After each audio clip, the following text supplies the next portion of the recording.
Previously on Flow Bass. I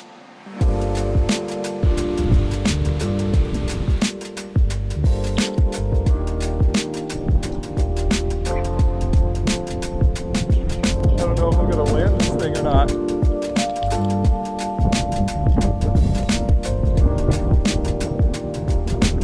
Oh my gosh, right there at the rocks. You've seen better days.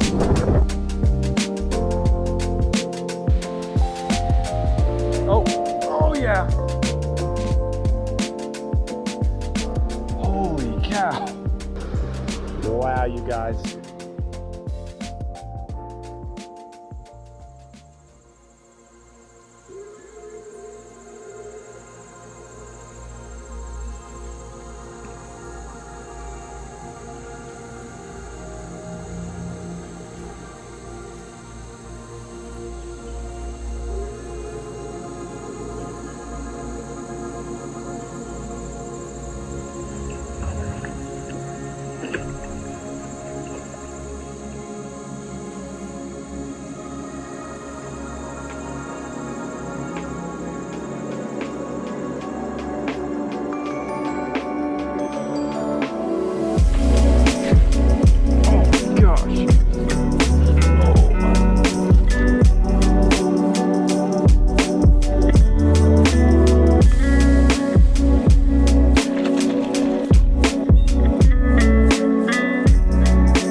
For me, the places in the world where the skyscrapers, department stores, and the concrete of suburbia end is where it all begins.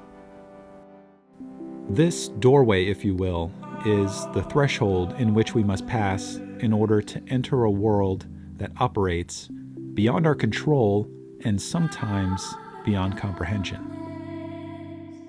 To get a better understanding of this world, it requires you to release yourself from the confines of the modern digital world. You have to become in tune with nature and start paying attention to the moon, the tides, the wind, the weather, and the current state of the flora and fauna. And having a better understanding of these things will ultimately make you more successful when you cross that threshold and venture out into the wilderness. Now, just because you have a better understanding of these things doesn't guarantee success. There are still factors that will be out of your control. For me, the common denominator throughout this entire trip up north has been the water level. Today I've traveled way far from my camp in search of some toothy critters. Some big toothy critters at that. I knew the water level was going to be an issue. However, I assumed that if I could travel far enough, just far enough to a completely different watershed, I might be able to find some different conditions. And that assumption was certainly correct. The conditions were definitely different. But unfortunately, they were much worse than what I had been dealing with in the smallmouth factory. But like I always do, I'm going to keep my chin up, my head down, and give it my all and see if I can figure out this mysterious world.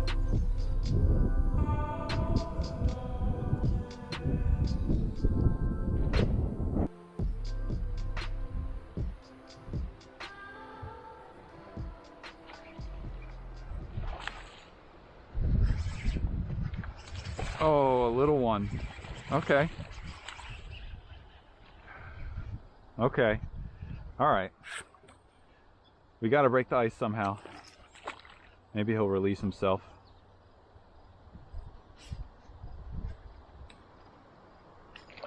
There we go.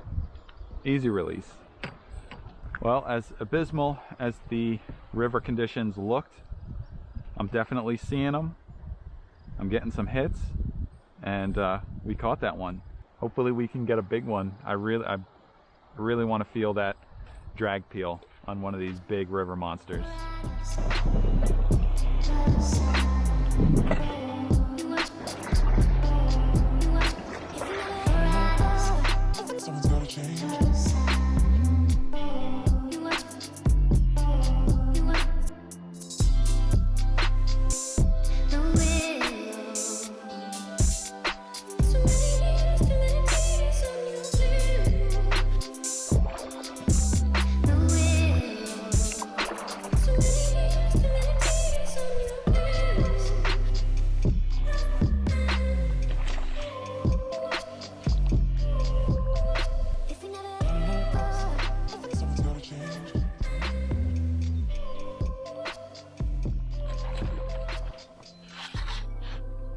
Oh, the reel sounds like crap.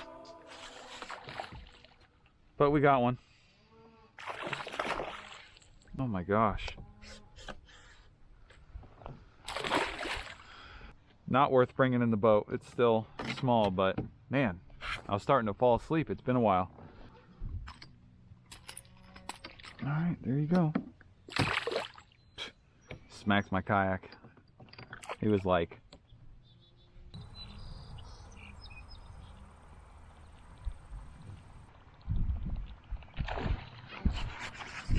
oh my God. Still got it. Still got it.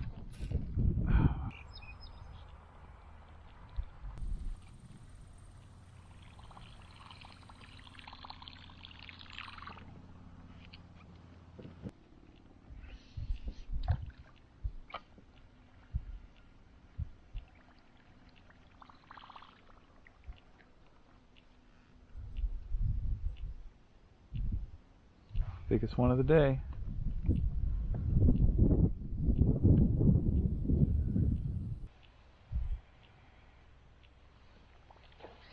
Oh, geez, big smallmouth.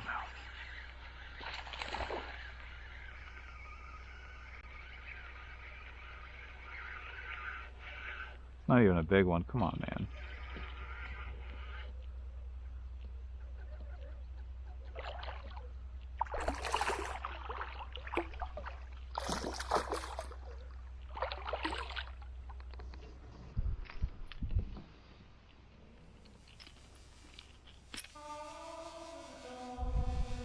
After investigating every laydown, deep pool, and bend along the 7 miles of river, it became apparent to me that this low water had pushed these fish a lot farther than I'm able to travel. Reluctantly, it was time to turn around and head back to the launch. It's unwise to set expectations when we cross the threshold into this world we have absolutely no control over. The expectation the river failed to deliver me today, she paid in dividends in other ways. She played host to an ecosystem that was teeming with life, and I was left awestruck in the wake of her beauty. From playful otters in search of their next meal, to a gigantic snapping turtle meandering along the riverbed, and giant schools of carp and a host of other species, I had laid witness to one of God's beautiful creations. This quaint river that cuts through the rolling hills within this valley has etched itself into my memory, and it will remain there forever. As much as I wanted the day to be about catching a big river monster, sometimes the result turns out better than the expectation you set before heading out onto the river. But I do have some big fish to catch, and I will see you in the next episode of Up North.